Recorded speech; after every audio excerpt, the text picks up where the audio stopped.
So the story is based on a short story by your brother. But how did he build that story? Was it chronological or not chronological?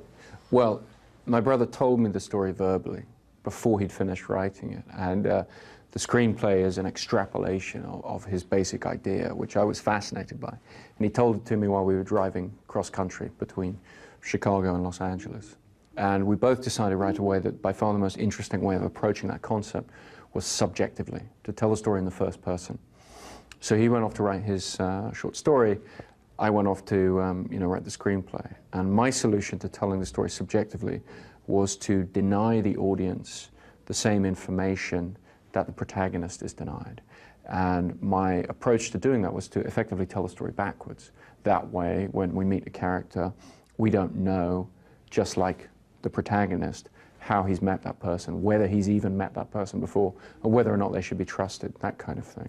So the story is basically told backwards. It's basically told as a series of flashbacks that go further and further back in time. What's similar to my brother's story, as he finally finished it, it's being published next month, actually, in Esquire magazine in the States.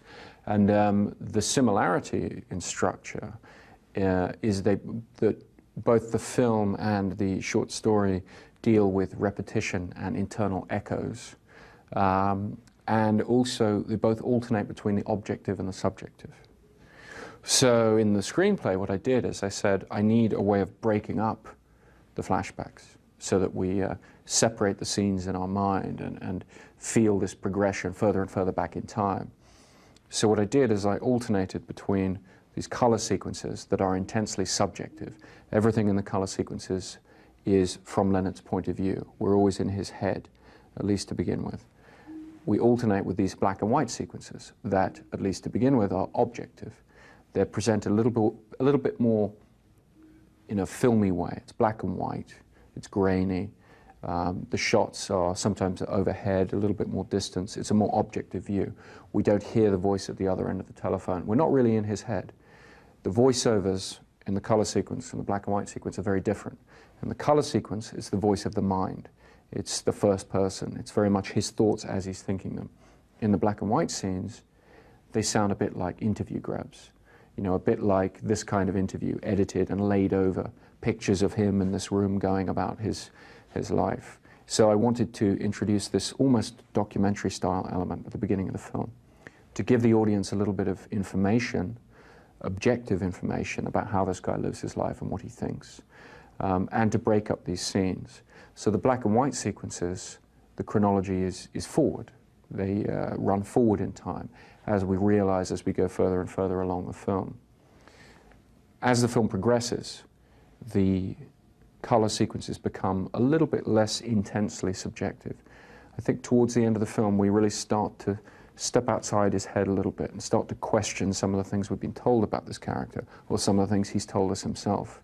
The black and white scenes, on the other hand, as the movie progresses, they become less and less objective. We start to get more and more into his head as he exists in this motel room. And in fact, then the black and white and the color scenes actually meet towards the end of the movie.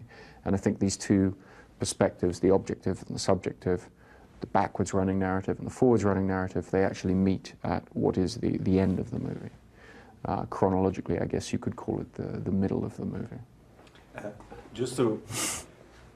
Can you draw the line between the black and white scenes and the... No, Sure. if you just put it like, okay, you've got these, let's say the classic 3 acts, and then you have the color, and then a line for the black and white, and then the flashbacks and All right, let's have a go. Okay. It's confusing because I don't think pictorially, diagrammatically. So, okay, what do you have? You have the beginning of the film here. What's the best way to draw it? The best way to draw it is as a hairpin, like that. That's basically the end of the movie. This stuff is the black and white stuff. This is color. And this is running backwards as a series of jumps. And what we do is we cut between the two the whole way through. So we alternate scene here, scene there, scene there, scene there, scene there, scene there, and they meet towards the end of the film. But then within this, you have flashbacks to a different timeline, which is actually even earlier, somewhere around there. Also within this, you have flashbacks to an earlier time, also somewhere within there. So I guess you could use the hairpin shape to represent the bulk of the film, with the black and white, with the color, meeting in the last reel, the end of the film being sort of there-ish, after it turns into color and kind of leads us into the beginning of that preceding scene.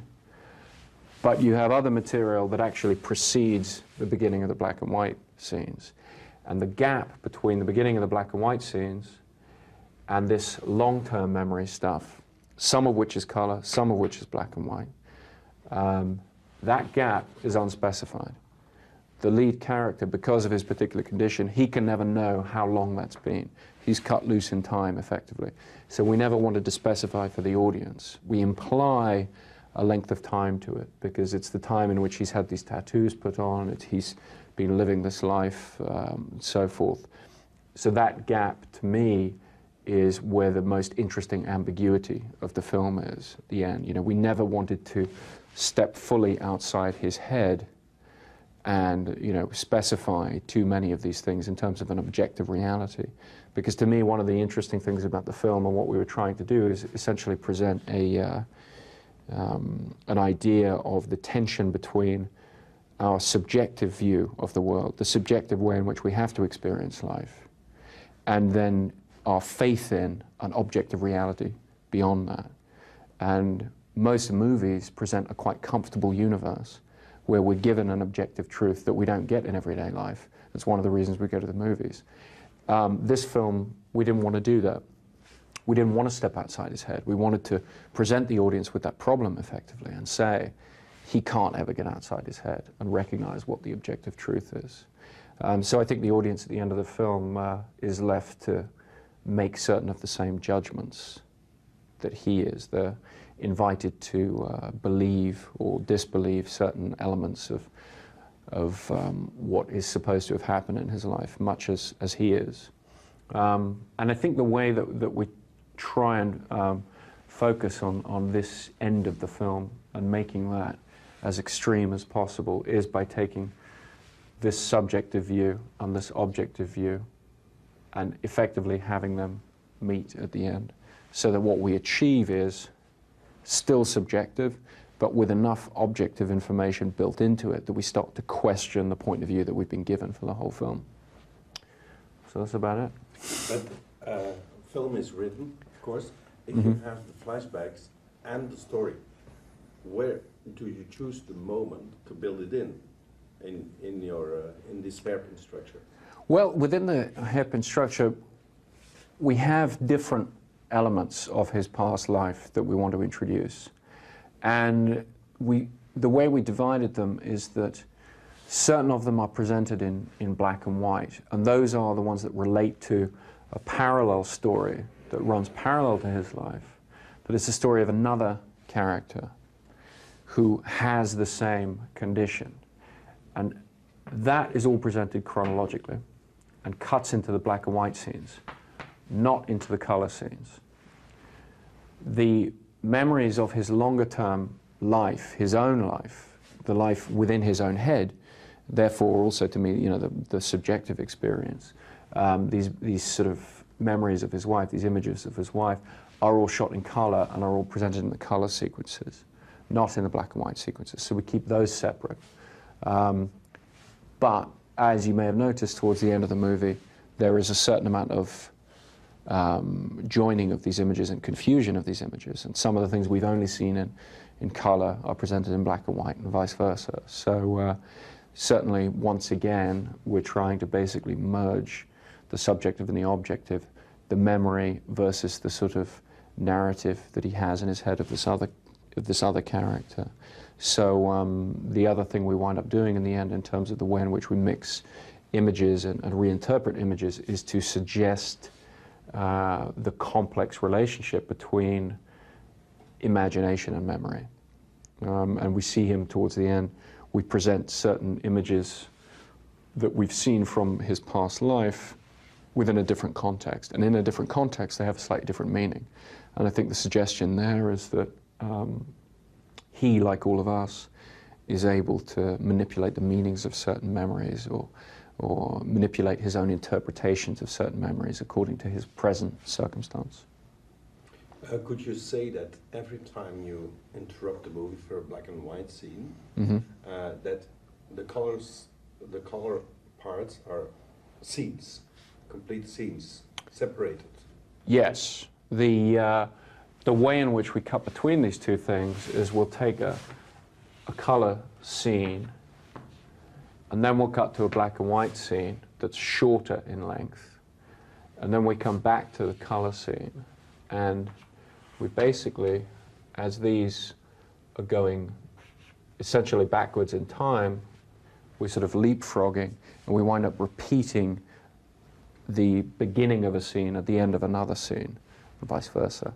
And in that way, we use repetitions of certain parts of scenes to clue the audience into where they are chronologically.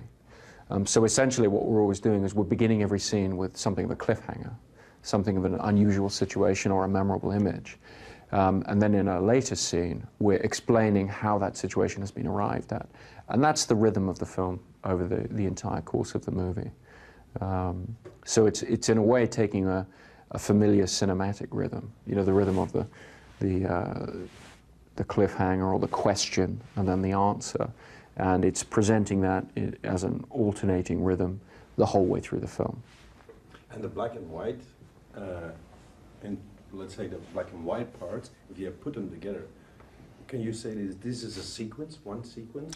Yeah, the black and white stuff is all derived from a forward-running sequence. So if you take these individual black and white scenes, they run forwards. If you stick them together, they actually overlap in the same way that the backwards scenes overlap. It's not quite so obvious when you're watching the movie, but you know, it begins with him sort of shaving his thigh and answering the phone and everything, and in fact, these actions overlap. So there is a suggestion that in fact, and it is the case, that you can stick all these scenes together and achieve one sort of long scene effectively.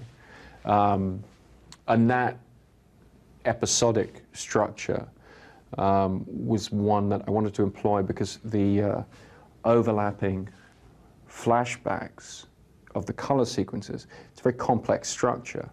The black and white stuff is actually pretty simple to follow because it follows the basic episodic structure we're all very familiar with. I mean, from watching TV, you know, it's like you break something up with TV commercials, you know, what have you. But it's very easy to just keep following a very simple forward progression. In this case, it's him on his own in a room speaking on a telephone. So it's a very simple sequence of forward progression. And it's not too difficult as we return to it to just tap back into it and say, okay, this is where we are. We're back here on familiar ground. We're just going to get a bit more information about you know, who he is and you know, what he's discussing on this telephone call. In the beginning, you give information to the audience that the story is backwards. Mm-hmm. And especially in the beginning, you get a little bit more. You go over, let's say, the scene, and you overlap it. But at a certain moment, you stop. But, yes. But when? But the thing is when, because how do you know that the audience will get it at that time? Well, the overlaps become shorter as the film progresses because the audience, the assumption is, and it seems to work, that the audience gets into the kind of rhythm. They begin to understand that the structure is backwards. We in fact begin the film with a literally backwards scene at the head. I mean, we're literally running reverse action. The rest of the film is forward action, but in a series of backward steps. It's kind of, you know, one step forward, two steps back the whole way through. But at a certain point, those repetitions are able to be a little bit shorter because the audience is in the rhythm. And then there is a point at which, in certain scenes, we actually don't achieve the same repetition. We actually make an elision, you know, we make a complete jump. The same way in a conventional movie, they will do that. You know, when you reach a point where two scenes so obviously connect chronologically, so you don't have to explain the chronological relationship. So there's a point sort of, you know, midway through the film where we begin to do that a little bit. But then we come back to the repetitions because some of the repetitions later in the film, I think, are important for their own sake. Not just for explaining to the audience where we are, but also for hammering home this notion that it's the context of a scene. It's the context within which a particular action happens. Like him, there's a point at which he's searching for a pen and he's trying to write something down and remember something and all the rest. And we see that once and we don't really understand it. And we see it again, it has a rather different meaning. So those repetitions start to take on a more substantial role, I think, in the narrative, other than just orienting us, you know, in time. They actually start to suggest the way in which the narrative context in which a particular action happens is changing what that action represents. And that relates, once again, to his subjective view of, you know, what he's doing in the world and how that's actually affected by what's going on around him, which becomes, I think, very important to the overall theme of the movie. The first thing, could you, the first shot, actually, the Polaroid is going backwards. Okay. Could you say that's the metaphor for the whole movie in a certain way, that he's, like his memory is fading? Well, at the beginning of the movie, I was looking for a way into this structure, the way into this storytelling. So what I wanted to do was to show something in reverse to suggest the backwards movement of the film. But the way in which the Polaroid is used through the film is as a replacement for his short-term memory. So it seemed like showing a Polaroid picture undeveloping, showing him or showing the picture undeveloping, showing this information being lost. It seemed like a very useful way of suggesting the problem that he's having to deal with, which is, you know, this faulty short-term memory, this information dribbling away. And in fact, the opening shot is, you know, it's a Polaroid of a dead body. And I think the significance of that becomes clear later in the movie in terms of how I was interested in looking at the relationship of revenge to the, you know, the relationship of his perception of revenge versus the notion of whether it has any objective reality, or whether it has any value outside his own head. So this idea of, you know, this achievement of revenge, this satisfaction, this dead body, this gruesome image, fading and actually undeveloping and losing itself from his mind. That actually is pretty much, that's the whole movie. In fact, you can just watch the opening shot and you've got the whole movie. So. Okay. Thank you very much. Thank you.